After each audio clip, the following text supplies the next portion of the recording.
ने मौका पाकर खुद को रस्सियों से आजाद कर लिया और हमलावरों को काबू करने की तैयारी करने लगा।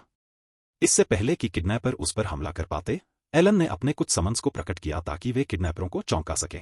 जैसे ही किडनैपरों का ध्यान बंटा, एलन ने फुर्ती से उन सभी को बेहोश कर दिया।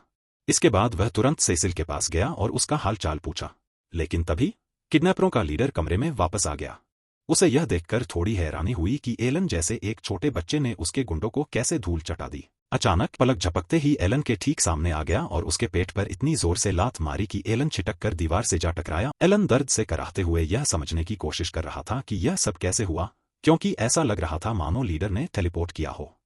अपनी चोटों का इलाज करने के लिए एलन ने तुरंत अपनी एक हीलिंग हर्ब का इस्तेमाल किया। लीडर ने एलन को हैरान देखकर डींगे हाँकते हुए बताया कि उसने अभी जो भी किया वह उसकी एक खास स्किल की वजह से मुमकिन हो पाया है, लेकिन इस बारे में पूरी जानकारी देने का कोई फायदा नहीं है, क्योंकि वह वैसे भी एलन को मारने ही वाला था।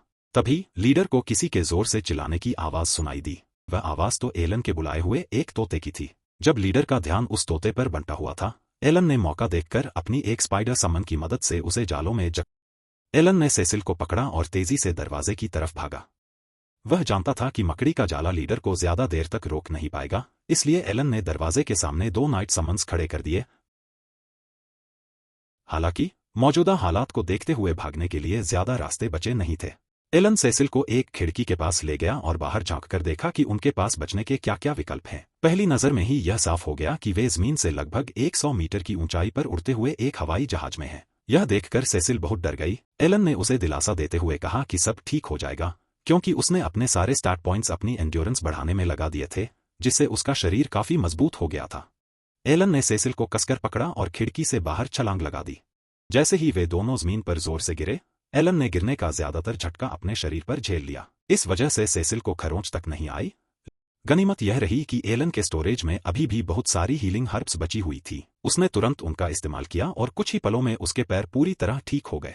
उसने सेसिल की तरफ हाथ बढ़ाया और मुस्कुराते हुए कहा कि अब उनके घर लौटने का समय आ गया है। एलन ने सेसिल को उसकी बेड़ियों से आजाद किया और उसे भी ठीक करने वाला एक पत्ता दिया, ताकि यह पक्का हो सके कि उसे कोई अंदरूनी चोट तो नहीं लगी है। सेसिल के मन में जाहिर तौर पर सवालों का तूफान उठ रहा था। वे राक्षस कौन थे जो अचानक प्रकट हो गए? एलन को इतनी असरदार जादुई जड़ी बूटी कहां से मिली? और वह इतना मजबूत कैसे था कि 100 मीटर ऊंचे हवाई जहाज से कूदकर भी जिंदा बच गया? ये सभी सवाल जायज थे, लेकिन वे अभी भी दुश्मन कार्निनेल के इलाके में ही थे, और जैसे ही हवाई जहाज जमीन पर उतरेगा, कार्निनेल का सबसे खूंखार योद्धा डगरा जरूर उनका पीछा करने आएगा। उन्हें जितनी जल्दी हो सके वहां से निकलना था। एलन ने सेसिल से अपनी पीठ पर चढ़ने को कहा ताकि वह उसे उठाकर तेजी से भाग सके, लेकिन जब एलन ने उसे कसकर पकड़ने को कहा तो सेसिल ने पहले झिझकते हुए मना कर दिया, क्योंकि उसे लगा कि ऐसा करना शर्मनाक होगा। लेकिन जैसे ही एलन ने दौड़ना शुरू किया, हवा के तेज झोंकों के बीच सेसिल के पास एलन को कसकर पकड़ने के अलावा कोई और चारा नहीं बचा। दौड़ते हुए एलन ने आसमान में कुछ उल्लुओं को बुलाया और उनसे आसपास के इलाके की टोह लेने को कहा। जैसा एलन ने सोचा था, हवाई जहाज के जमीन पर उतरते ही कार्निनेल ने डगरा को उन दोनों को ढूंढकर लाने का हुक्म दे दिया। एलन को यह देखकर बहुत हैरानी हुई कि डगरा शुरू से ही ठीक उसी दिशा में बढ़ रहा था जिस दिशा में वे भाग रहे थे। डगरा को चकमा देने की उम्मीद में एलन ने शहर की कई तंग और भूल भुलैया जैसी गलियों से होकर गुजरने का फैसला किया। जहां एक तरफ आसमान से उल्लू डगरा की हरकतों पर नजर रखे हुए थे, वहीं एलन को यह एहसास हुआ कि डगरा बिल्कुल उसी रास्ते पर चल रहा है जिस रास्ते से वे अभी अभी उन गलियों से गुजरे थे। इसका मतलब साफ था, डगरा के पास जरूर कोई ऐसी ट्रैकिंग स्किल है जिसकी मदद से वह अपने शिकार के पैरों के निशानों का सटीकता से पीछा कर सकता है। यानी जब तक उसे जमीन पर एलन के पैरों के निशान मिलते रहेंगे, वह उनका पीछा करना नहीं छोड़ेगा। वह जोर से हवा में उछला और सीधे मकानों की छतों पर दौड़ना शुरू कर दिया। डगरा के मन में यह ख्याल आने की कोई संभावना ही नहीं थी कि उसका शिकार छतों के ऊपर से भाग रहा होगा, इसलिए वह जमीन पर ही पैरों के निशान ढूंढता रह जाएगा। इस तरकीब से उन्हें शहर से बाहर निकलने के लिए काफी ज्यादा समय मिल गया। छतों पर दौड़ते हुए सेसिल ने एलन से पूछा कि जब वह इतना ताकतवर है तो उसने वहीं रुककर डगरा से लड़ाई क्यों नहीं की। एलन ने समझाया कि डगरा जैसे योद्धा उसके लिए सही मैच नहीं है। इस बात की कोई गारंटी नहीं थी कि वह डगरा से लड़ाई जीत ही जाएगा, खासकर तब जब लड़ाई के दौरान उसे सेसिल की भी हिफाजत करनी हो। इसलिए बिना लड़े वहां से बच निकलना ही उनके लिए सबसे सुरक्षित और समझदारी भरा रास्ता था। उसने सेसिल को समझाया कि अपने ग्रानविले इलाके में वापस पहुंचने के लिए उन्हें घने जंगल से होकर गुजरना पड़ेगा, जिसमें शायद कुछ दिन लग सकते हैं। हालांकि एलन शहर की दीवार के पास अपने पैरों के निशान छोड़ने का जोखिम नहीं उठा सकता था, इसलिए उसने हवा में ही कई सारे नाइट समन्स बनाए और उनकी ढालों पर पैर रखकर एक से दूसरी ढाल पर कूदना शुरू कर दिया, ताकि उसे जमीन पर पैर ही न रखना पड़े। इस अनोखे तरीके से डगरा के पास उनका पता लगाने का कोई भी जरिया नहीं बचा। शहर से काफी दूर और सुरक्षित निकल जाने के बाद एलन ने जंगल में सेसिल के साथ डेरा डाल लिया। रात को सोने से ठीक पहले सेसिल ने कहा कि यह कितनी हैरानी की बात है कि एलन के पास भी कोई टैलेंट है, लेकिन उसने यह भी पूछा कि इतने सालों तक एलन ने किसी को इस बारे में क्यों नहीं बताया। एलन ने उसे समझाया कि एक टैलेंटेड इंसान होने से उसके लिए मुसीबतें ही बढ़ेंगी, लोग उसे अपने फायदे के लिए इस्तेमाल करना चाहेंगे, इसलिए वह कोई जोखिम नहीं उठाना चाहता था। अपने बड़े भाई मिहाई के साथ जो हुआ था उसे याद करते हुए सेसिल एलन की बात गहराई से समझ गई। अगली सुबह सेसिल फिर से एलन की पीठ पर बैठ गई और उन्होंने अपनी यात्रा जारी रखी। एहतियात के तौर पर एलन आसमान से डगरा पर नजर रखे हुए था। डगरा शहर की दीवारों के आसपास पैरों के निशान न मिलने से काफी परेशान और झुंझलाया हुआ नजर आ रहा था। लेकिन ठीक उसी समय जब एलन को लगा कि डगरा शायद हार मान लेगा, डगरा ने शहर के चारों ओर एक बड़े घुमावदार रास्ते पर दौड़ना शुरू कर दिया। यह एलन के लिए बहुत बुरी खबर थी। अगर डगरा ऐसे ही बड़े घेरे में दौड़ता रहा तो बस कुछ ही समय की बात थी जब उसे जंगल में एलन के पैरों के निशान मिल जाएंगे और वह पीछा करते हुए उन तक पहुंच जाएगा।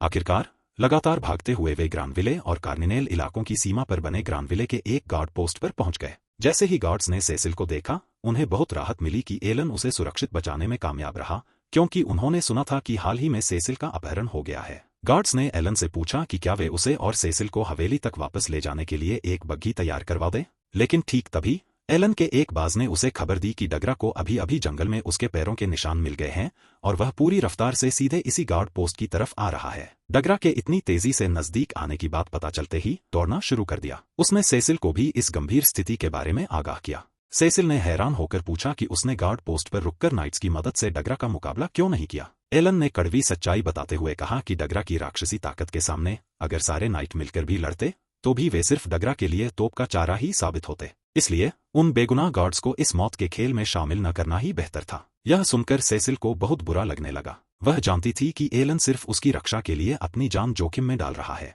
इसलिए भारी मन से उसने एलन से कहा कि वह अपनी जान बचाने के लिए उसे पीछे छोड़ सकता है। हालांकि एलन ऐसा कभी नहीं कर सकता था। यह सच है कि सेसिल कभी कभी थोड़ी परेशान करने वाली और नखरेबाज हो सकती थी, लेकिन एलन सच में उसकी परवाह करता था, इसलिए वह यह पक्का करने के लिए अपनी पूरी ताकत लगा देगा कि सेसिल सुरक्षित अपने घर पहुंचे। सेसिल एलन के इस निस्वार्थ फैसले से मन ही मन बहुत शुक्रगुजार थी। एलन बिना रुके पूरी रात दौड़ता रहा। अगली सुबह तक वे ग्रानविले एस्टेट के काफी करीब पहुंच गए थे।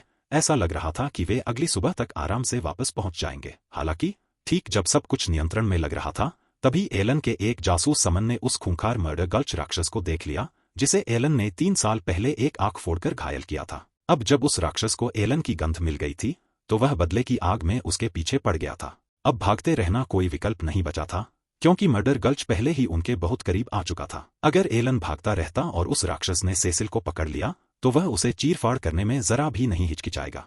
इसलिए एलन ने भागने के बजाय वहीं रुककर इस पुरानी दुश्मनी को हमेशा के लिए खत्म करने का फैसला किया। कुछ ही पलों बाद एलन ने सेसिल को पास की एक बड़ी चट्टान के पीछे सुरक्षित छिपा दिया और खुद मर्डर गल्च का सामना करने के लिए आगे आ गया। एलन ने तुरंत अपने सभी ताकतवर समन्स को बुलाया और उन्हें मर्डर गल्च को चारों तरफ से घेर कर रोके रखने का आदेश दिया।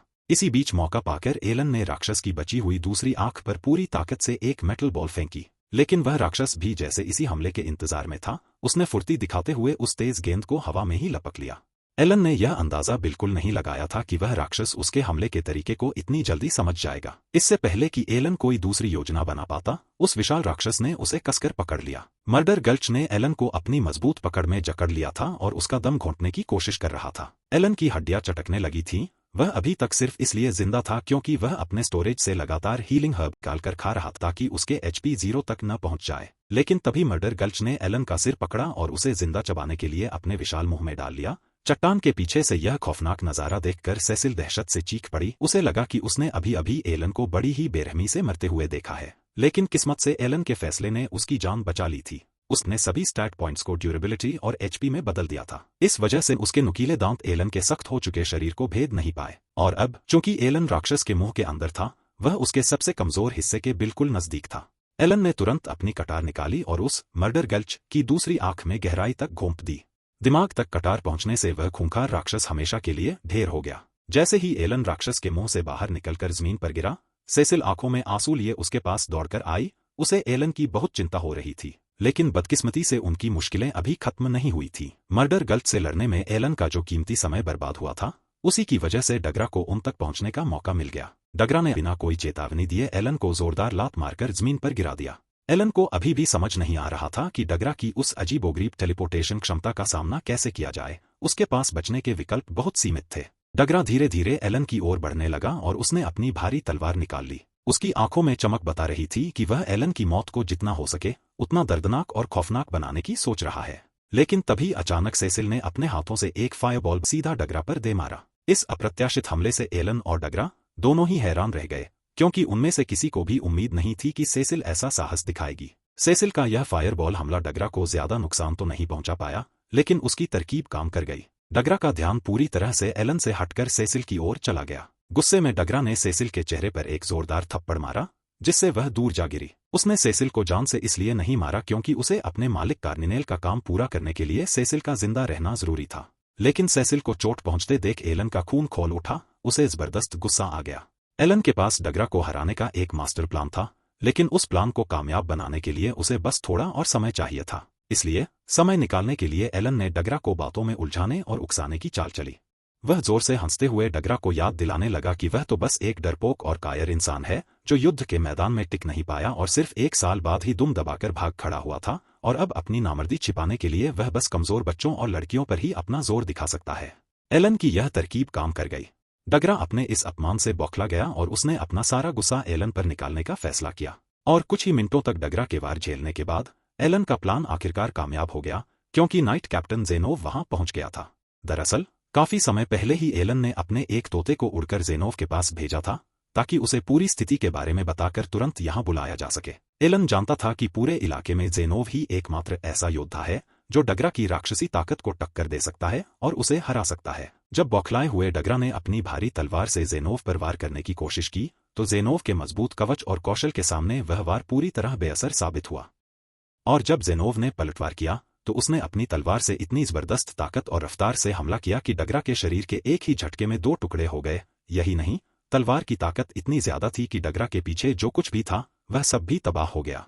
डगरा के मारे जाने के बाद जेनोव एलन और सेसिल को सुरक्षित वापस उनके घर ग्रानविले एस्टेट ले गया। सेसिल को सही सलामत और जिंदा वापस देखकर पूरा ग्रानविले परिवार खुशी से झूम उठा। अगले दिन जो कुछ भी हुआ था उस पर चर्चा करने के लिए एक आपातकालीन मीटिंग बुलाई गई। उसी मीटिंग में एलन ने बैरन ग्रानविले को सच्चाई बताई कि इस पूरी किडनैपिंग के पीछे विस्काउंट कार्निनेल का हाथ था। असल में व्हाइट ड्रैगन माउंटेन वाले इलाके में एक विशाल ड्रैगन के आ जाने की वजह से कार्निनेल की खदानों से अब कोई मुनाफा नहीं हो रहा था। इस नुकसान की भरपाई के लिए कार्निनेल ने राजा के एक शाही दूत के साथ मिलकर एक घिनौनी साजिश रची। उनका मकसद ग्रानविले के मुनाफे वाले माइनिंग राइट्स में से आधा हिस्सा हड़पना था, लेकिन कार्निनेल यह भी नहीं चाहता था कि ग्रानविले तक यह बात पहुंचाए कि वह क्या कर रहा है। इसलिए उसने सेसिल का अपहरण करने का फैसला किया, ताकि वह सेसिल की जान की धमकी देकर ग्रानविले को उन ब्लैकमेल वाले कागजों पर दस्तखत करने के लिए मजबूर कर सके।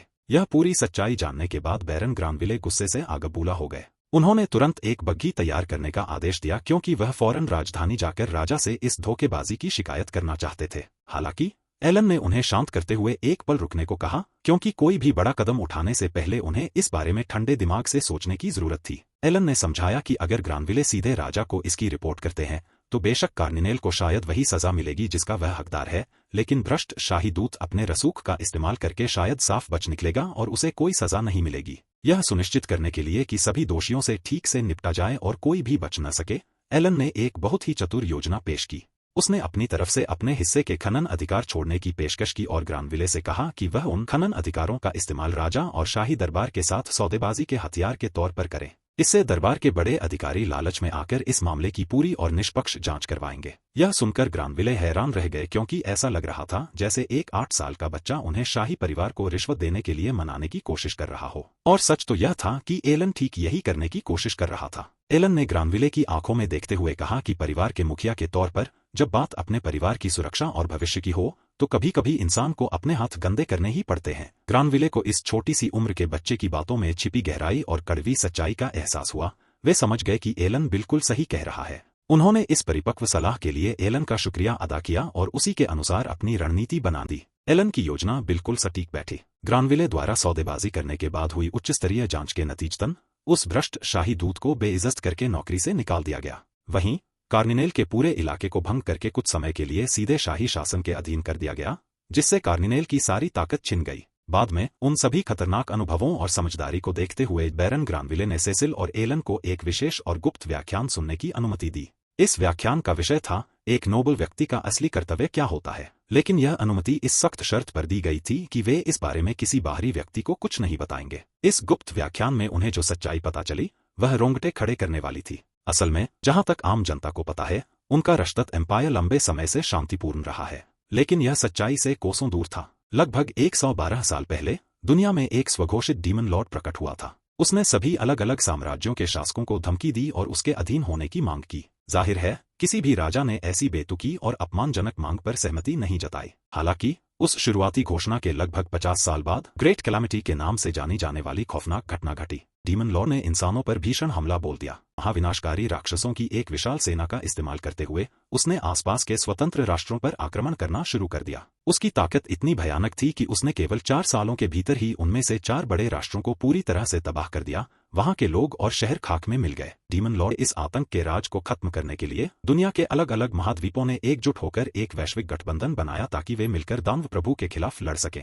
और उस गठबंधन की शर्तों के हिस्से के तौर पर हर महाद्वीप को एक मिलिट्री एकेडमी बनानी थी जहां नए और होनहार लड़ाकों को फ्रंट लाइंस पर भेजने से पहले कड़ी ट्रेनिंग दी जाती। लेकिन अफसोस, उनकी ये सारी कोशिशें और बलिदान भी डेमन लॉर्ड के कहर को रोकने के लिए काफी नहीं थे, क्योंकि राक्षसों का हमला लगातार जारी रहा और इंसान हारते जा रहे थे।